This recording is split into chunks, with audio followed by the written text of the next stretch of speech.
Hello Traltis. So here's the second part of issue of debentures. In the last video we have talked about meaning of debentures, the basic introduction of debentures and the types of debentures also. In this part we will talk about the accounting treatment of issue of debentures.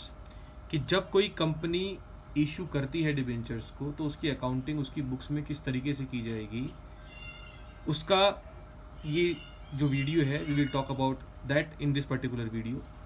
तो issue of debentures companies करती क्यों है पहले ये समझिए आप लोग. तो जनरली हम इसके बारे में जब सोचते हैं तो हमें लगता है कि कंपनी डिबेंचर्स जो इशू करती है वो सिर्फ किसके लिए करती है, कैश के लिए करती है. That means for the cash only, कि जब कंपनी के पास फंड नहीं होता है तो उस फंड को अपने पास लाने के लिए, और मैं कहूँ कि फंड अराइज करने के लिए कंपनी क्या करती है, डिबेंचर्स इशू करती है. लेकिन ऐसा नहीं होता है.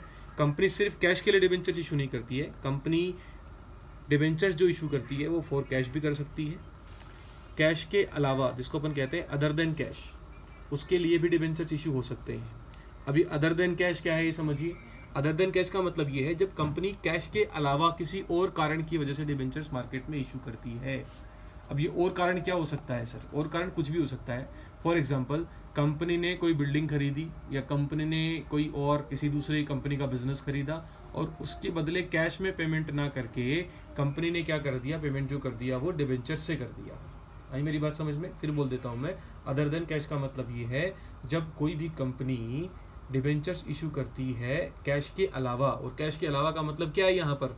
कैश के अलावा का मतलब ये है कि फॉर एग्जांपल जब कोई कंपनी किसी दूसरी कंपनी के बिजनेस को खरीदे, या फिर कोई कंपनी कोई बिल्डिंग खरीदे, कोई और कुछ खरीदे किसी दूसरी कंपनी से, और उसके बदले कैश ना पे करके क्या पे कर दिया जाए, डिबेंचर्स से पेमेंट कर दिया जाए, तो that will B other than cash topic. Okay. Third one is what? Collateral securities. ये दोनों टॉपिक्स आपने इश्यू ऑफ शेयर में भी पढ़ रखे हैं. इश्यू ऑफ शेयर भी दो पर्पसेस के लिए होते हैं, कैश के लिए भी और अदर देन कैश के लिए भी. लेकिन इश्यू ऑफ डिबेंचर जो है वो इनके अलावा एक और पर्पस के लिए इशू होता है, दैट इज कोलेटरल सिक्योरिटीज. अब ये कोलेटरल सिक्योरिटीज का मतलब क्या है? देखिए, कोलेटरल सिक्योरिटीज का मतलब ये है जब कंपनी किसी बैंक से कोई लोन लेती है और लोन के बदले अगर सिक्योरिटी रखने की बात आए तो उस सिक्योरिटी रखने की बात के लिए अगर कंपनी डिबेंचर्स इशू कर देती है. फॉर एग्जांपल कि कंपनी को 100 करोड़ रुपए का लोन चाहिए बैंक से, and bank is asking for a mortgage, bank is asking for a security from the company. Then अगर उस कंडीशन में कंपनी डिबेंचर्स इशू करती है और उन डिबेंचर्स को बैंक के पास मॉर्गेज रख देती है, तो that will be called as what? Issue of debentures for collateral securities. इन तीनों ही कंडीशंस की हम अकाउंटिंग ट्रीटमेंट अलग अलग पढ़ेंगे. फॉर कैश की अलग पढ़ेंगे, अदर देन कैश की अलग पढ़ेंगे, और कोलेटरल सिक्योरिटीज की अलग पढ़ेंगे. Today in this video I will talk about the first purpose of issue of debenture, that is for cash. कि जब कंपनी कैश के लिए जब कंपनी डिबेंचर्स इशू करती है तो उस केस में उसका अकाउंटिंग ट्रीटमेंट किस तरीके से होता है. Clear to all? Now see, debentures जो इशू होते हैं वो पार पे भी हो सकते हैं, डिस्काउंट पे भी हो सकते हैं, और प्रीमियम पे भी हो सकते हैं. जिन्होंने इशू ऑफ शेयर पढ़ रखा है उनको इन तीनों वर्ड्स का मतलब पता होगा. जिन्होंने नहीं पढ़ रखा है वो उस बात को दोबारा समझ लीजिएगा. एट पार का मतलब क्या है? जो फेस वैल्यू है डिबेंचर का उतने में ही अगर डिबेंचर्स को इशू किया जाता है, that is called as what? Debentures issued at par. For example X limited नाम की कोई कंपनी है, ठीक है. एक्स लिमिटेड नाम की कंपनी ने डिबेंचर्स इशू किए. कितने डिबेंचर्स इशू किए? इधर देखिएगा. Issued 10,000 debentures at the rate of 100 each. इसका मतलब क्या है? इसका मतलब ये है कि कंपनी ने जो डिबेंचर्स इशू किए हैं वो कितने डिबेंचर्स इशू किए हैं? 10,000 डिबेंचर्स इशू किए हैं. और एक डिबेंचर का प्राइस क्या है मार्केट में? एक डिबेंचर का प्राइस है ₹100. इसका मतलब क्या हुआ कि कंपनी ने डिबेंचर जो इशू किया है वो कितने रुपए का इशू किया है? वो इशू किया है कंपनी ने 100 रुपीज़ का डिबेंचर्स, और उसकी फेस वैल्यू भी क्या थी? 100 rupees.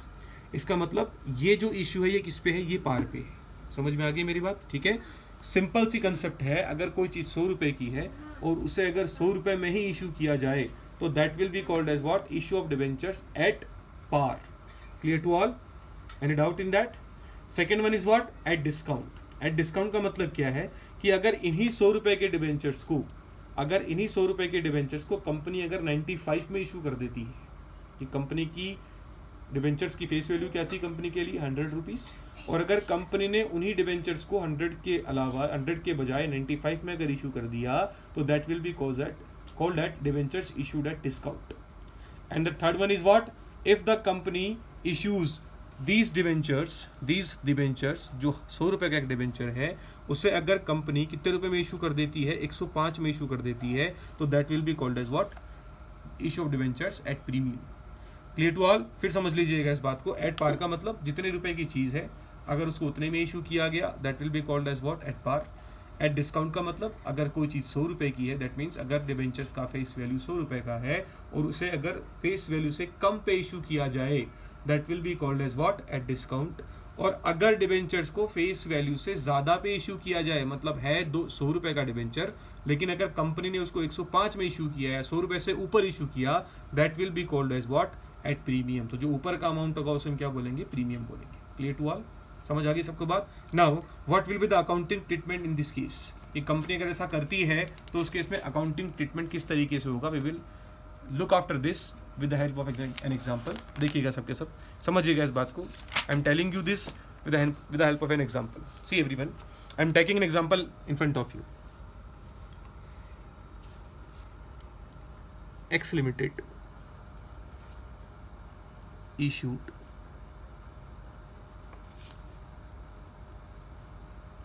rupees 100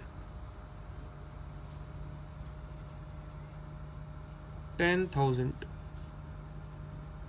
9% debentures at the rate of 100 each. ठीक है. Amount payable as follows.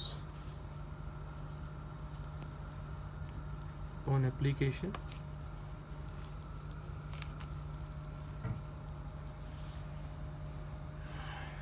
rupees 4, rupees 3 we can say. On allotment, rupees 3.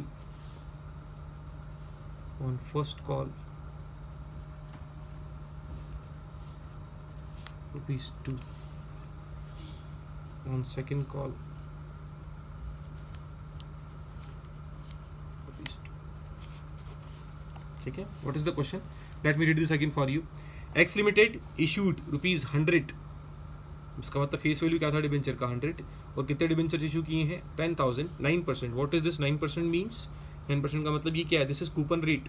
Coupon rate का मतलब मैंने आप लोगों को समझाया था, इंटरेस्ट रेट, कि जिस रेट से इंटरेस्ट पे किया जाएगा डिबेंचर होल्डर्स को, दैट इज कूपन रेट. कितने परसेंट कूपन रेट है ये, 9%. कितने रुपए में इशू किया, 100 रुपीज़ था भी 100 का, इशू भी कितने में किया, 100 में. समझ आ गई मेरी बात? और अमाउंट कैसे पेबल है वो देखिए. एप्लीकेशन पे 30 रुपीज़ है, अलॉटमेंट पे 30 रुपीज़ है, फर्स्ट कॉल पे 20 रुपीज़ है, सेकंड कॉल पे 20 रुपीज़ है. ये कॉलिंग क्या है ये आप लोगों को पता होना चाहिए, क्योंकि आप लोगों ने ऑलरेडी ये इशू ऑफ शेयर में पढ़ लिया होगा. फिर भी आप लोगों को बता देता हूँ मैं एक बार दोबारा से. जब कंपनी शेयर इशू करती है या डिबेंचर इशू करती है, तो पूरा पैसा एक साथ ना मंगवा के पैसा इंस्टॉलमेंट में मंगवाती है. जैसे फॉर एग्जाम्पल, पहला अमाउंट किसके साथ मंगवाया, एप्लीकेशन के साथ, देन अलॉटमेंट के साथ, then first call, then second call. आई मेरी बात समझ में? ठीक है. अब इस एग्जाम्पल की हम लोगों को क्या करनी है, अकाउंटिंग ट्रीटमेंट करनी है in the books of the company, कि कंपनी ने ये डिबेंचर्स इशू किए, उसका अकाउंटिंग ट्रीटमेंट हम लोगों को किस तरीके से करना है, जर्नल एंट्रीज हम लोगों को किस तरीके से पास करनी है. Let's have a look of this. Clear to all? हाँ जी. Now we will see the journal entries. See everyone, what is the first entry we will pass. As we all know, जैसा कि मैंने आप लोगों को समझाया था at the time of issue of share, सबसे पहले क्या होता है, सबसे पहले एप्लीकेशन कंपनी रिसीव करती है, क्योंकि लोग अप्लाई करेंगे और वो एप्लीकेशन का जो पैसा है वो कंपनी के पास आएगा. तो कंपनी के पास क्या आया, कंपनी के पास पैसा आया. Debit what comes in, credit what goes out. उस रूल से हम पहली एंट्री पास करेंगे. कंपनी के पास क्या आया, पैसा. तो पैसा अगर आएगा तो किसको डेबिट करेंगे हम लोग, बैंक अकाउंट डेबिट. क्लियर? 2, क्या आया, किस बात का पैसा है, हमारे पास से गया क्या, हमने डिबेंचर्स दे दिए, किनको दे दिए, डिबेंचर्स होल्डर्स को, तो क्या हम बोलेंगे, debentures application.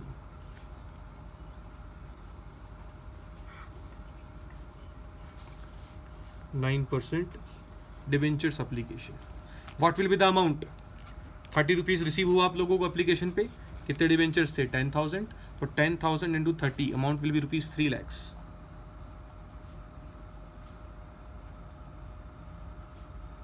Clear to all. What is the secondary entry we will पास।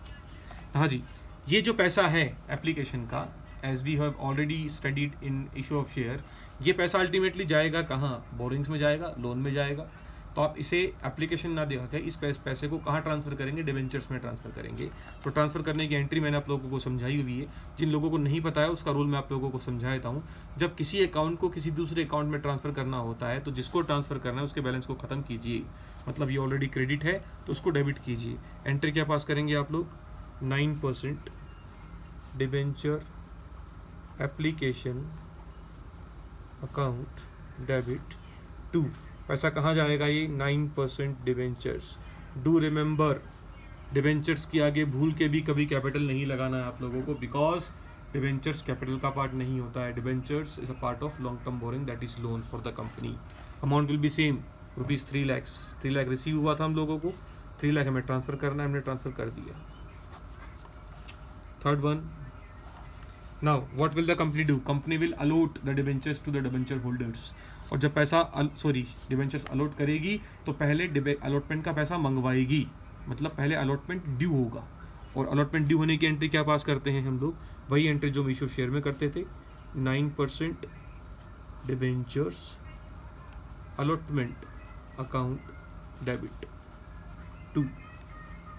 कहाँ जाएगा ये पैसा, वही बात, डिबेंचर्स में 9% debentures. Amount is 30 rupees due है अलॉटमेंट पे, 10,000 debentures, amount is ₹3 lakh। Again entry number 4, now company ने पैसा मांग लिया, now the holders will pay the amount, और अगर अमाउंट पे करेंगे तो हमारे पास पैसा आएगा अगेन, तो हम क्या एंट्री पास करेंगे, वही bank account debit, debit what comes in, गया क्या, अलॉटमेंट गया हमारे पास से, तो 9% debentures allotment, amount is same, ₹3 lakhs।